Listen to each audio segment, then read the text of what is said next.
Hi viewers, మన కథల కడలి ఫ్యామిలీకి స్వాగతం.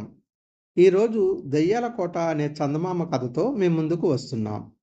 సాహసోపేతమైన ఈ కథ మీకు తప్పక నచ్చుతుందని ఆశిస్తున్నాం. కథ పేరు దెయ్యాల కోట. రచయిత ఎన్ శివనాగేశ్వరరావు. ఇక కథలోకి వెళ్దాం. దట్టమైన అడవి నడుమ ఎత్తైన కొండ మీద శిథిలమైన కోట ఒకటి ఉంది. ఆ ప్రాంతంలో ఎవరు దాని దరిదాపుల్లోకి వెళ్ళటానికి సాహసించేవారు కాదు. ఎందుకంటే ఆ కోట దెయ్యాల నివాసమని, రాత్రివేళ భయంకరమైన అరుపులు వినిపిస్తాయని ప్రజలు చెప్పుకునేవారు. అందుకే దానిని అందరూ దెయ్యాల కోట అని పిలిచేవారు. ఆ అడవికి సమీపాన గిరిపురం అనే గ్రామం ఉంది. ఆ గ్రామంలో విక్రమ్ అనే యువకుడు ఉండేవాడు. అతని తల్లిదండ్రులు చిన్నతనంలోనే మరణించారు. అతన్ని ఒక అవ్వ పెంచి పెద్ద చేసింది. విక్రమ్‌కి ధైర్య సాహసాలు ఎక్కువ. ఎలాగైనా డబ్బు సంపాదించి అవ్వను, ఆ ఊరును బాగా చూసుకోవాలని అతనికి ఎంతో కోరికగా ఉండేది. విక్రమ్ దెయ్యాల కోటలో నిధి ఉందని విన్నాడు. ఎలాగైనా ఆ నిధిని సంపాదించి ఊరికి మేలు చేయాలని భావించాడు. అయితే అందుకు అవ్వ ఎంతమాత్రం ఒప్పుకోలేదు. అది ఎంతో ప్రమాదకరమైన కార్యం అని చెప్పింది.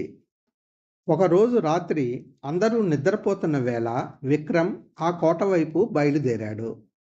చీకటి కమ్ముకొని ఉంది. నిశ్శబ్దంగా ఉన్న అడవిలో అతడి అడుగుల చప్పుడు మాత్రమే వినిపిస్తుంది.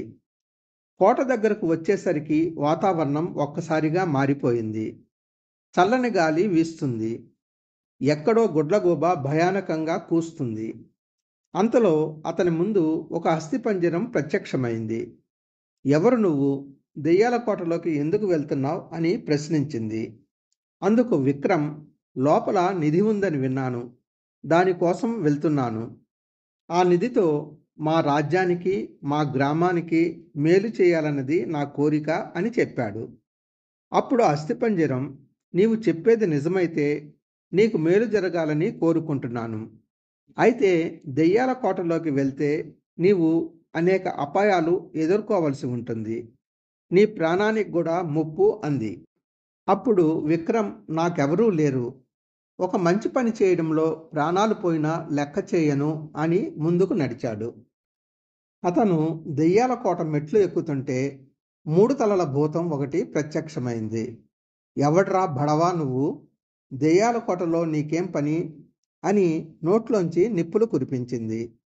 అందుకు విక్రమ్ ఏమాత్రం భయపడకుండా, అసలు నీకిక్కడ ఏం పని అని అడిగాడు. అప్పుడు 3 తలల భూతం, దెయ్యాల కోటకు వచ్చి భయం లేకుండా నన్నే ప్రశ్నిస్తున్నావా? నీకు చావు తప్పదు అన్నది. చావుకు సిద్ధపడే వచ్చాను అన్నాడు విక్రమ్. అందుకు 3 తలల భూతం ఆశ్చర్యపోతూ, నీకు ప్రాణం మీద తీపి లేదా అంది. ఎప్పుడో ఒకసారి పోయే ప్రాణమే కదా. 10 మందికి సాయం చేద్దామని వచ్చాను. ఆ పనిలో నా ప్రాణం పోయినా బాధపడను అంటూ ముందుకు నడిచాడు. 3 తలల భూతం భేష్ భేష్ అని మెచ్చుకుంది. కోట ప్రధాన ద్వారం తుప్పుపట్టి సగం తెరుచుకొని ఉంది. విక్రమ్ లోపలికి అడుగుపెట్టాడు. లోపలంతా చిమ్మ చీకటి. గోడల మీద దుమ్ము ధూళి పేరుకుపోయి ఉన్నాయి. సాలెపురుగులు తమ గూళ్లను అల్లుకున్నాయి.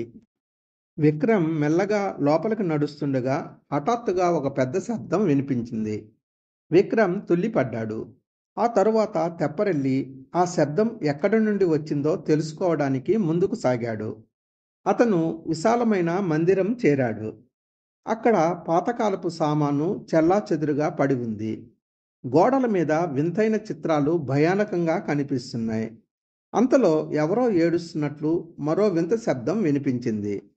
ఆ శబ్దం హాలులోని ఒక మూల నుండి వస్తుంది. విక్రమ్ నెమ్మదిగా ఆ వైపుకు వెళ్ళాడు. అక్కడ ఒక శవపేటిక కనిపించింది. అక్కడ ఒక నీడ కదులుతున్నట్లు విక్రమ్‌కి అనిపించింది. ఆ శవపేటికలోంచి ఏడుపు శబ్దం వస్తున్నట్లుగా అతను గ్రహించాడు. విక్రమ్ ఆ శవపేటిక తెరవడానికి ప్రయత్నించాడు. అది చాలా గట్టిగా మూసి ఉంది. ఎంతో కష్టపడి దాని మూతను కొద్దిగా తెరిచాడు. లోపల ఏమి ఉందో చూడడానికి ప్రయత్నించాడు. అంతే, ఒక్కసారిగా భయంకరమైన గాలి వీచింది. గదిలోని వస్తువులన్నీ గిర్రున తిరగడం మొదలుపెట్టాయి. ఆ నీడ పెద్దగా నవ్వడం అతడికి స్పష్టంగా వినిపించింది. అప్పుడు విక్రమ్, ఎవరు నువ్వు అని అడిగాడు. అప్పుడు ఆ నీడ మరింత పెద్దగా నవ్వి, నా భవంతికి వచ్చి నన్నే నువ్వెవరు అని అడిగిన మొనగాడివి నువ్వు. శవపేటిక తెరిచే ప్రయత్నం చేస్తున్నావు కదా, తెరవగలిగితే అప్పుడు చెప్తాను నేనెవరో అని నీడ మాయమయ్యింది. విక్రమ్ మెల్లగా శవపేటిక అంతా తడిమి చూశాడు. అతనికి ఒకచోట ఒక మీట కనిపించింది. అది నొక్కగానే శవపేటిక తలుపు దానంతట అదే తెరుచుకుంది. అందులో ఒక రాజకుమార్తె శవం చెక్కు చెదరకుండా ఉంది. ఆమె అందం చూసి విక్రమ్ విస్మయం చెందాడు. అప్పుడు మాయమైన నీడ మరలా అతని ముందు ప్రత్యక్షమైంది. విక్రమ్‌తో, నువ్వు తెలివిగలవాడివి. శవపేటిక తలుపు తెరవగలిగావు. నా దేహం చూడగలిగావు. అందుకే నేను ఎవరో నీకు చెప్తాను. కొన్ని వందల సంవత్సరాల క్రితం ఇక్కడ స్వర్ణపురి రాజ్యం ఉండేది. నేను స్వర్ణపురి యువరాణి మణిమేఖలను. నేను మహావీరుడైన శివదేవుణ్ణి ప్రేమించాను. కానీ అతను కేవలం ఒక దళపతి కావడంతో మహారాజైన నా తండ్రి మా వివాహానికి సమ్మతించలేదు. అంతేకాక కుట్ర చేసి శివదేవుణ్ణి హత్యగావించాడు. అందుకు కలత చెందిన నేను ఆత్మహత్య చేసుకున్నాను. నన్ను ప్రాణంగా ప్రేమించే నా తండ్రి నా మరణంతో కుమిలి కుమిలి ఏడ్చాడు. నా శవానికి లేపనాలు పట్టించి ఎప్పటికీ చెడకుండా శవపేటికలో పెట్టి రాజమందిరంలో ఉంచాడు. నేను పెట్టిన శాపం వల్ల కొంతకాలానికి రాజ్యం సర్వనాశనం అయింది అని చెప్పింది. అందుకే ఆమె ఆత్మ ఇంకా ఆ కోటలోనే తిరుగుతుందని, తన ప్రేమను దూరం చేసిన వారి మీద కోపంతో ఉందని అతనికి అర్థమైంది. ఆమె ఏడుపు, అరుపులు అన్నీ ఆమె ఆవేదనకు చిహ్నాలని విక్రమ్ గ్రహించాడు. ఆ శవపేటిక దగ్గర కనిపించిన నీడ ఆమె ఆత్మేనని అతనికి స్పష్టమైంది. అప్పుడు విక్రమ్, నీవు ప్రేమించిన శివదేవుడితో వివాహం కాక నీ కోరిక తీరక దయ్యానివయ్యావు. ఏం చేస్తే నీకు విముక్తి లభిస్తుందో చెప్పు, నేను చేస్తాను అన్నాడు. అందుకు దెయ్యం రూపంలో ఉన్న మణిమేఖల, అది అసాధ్యం.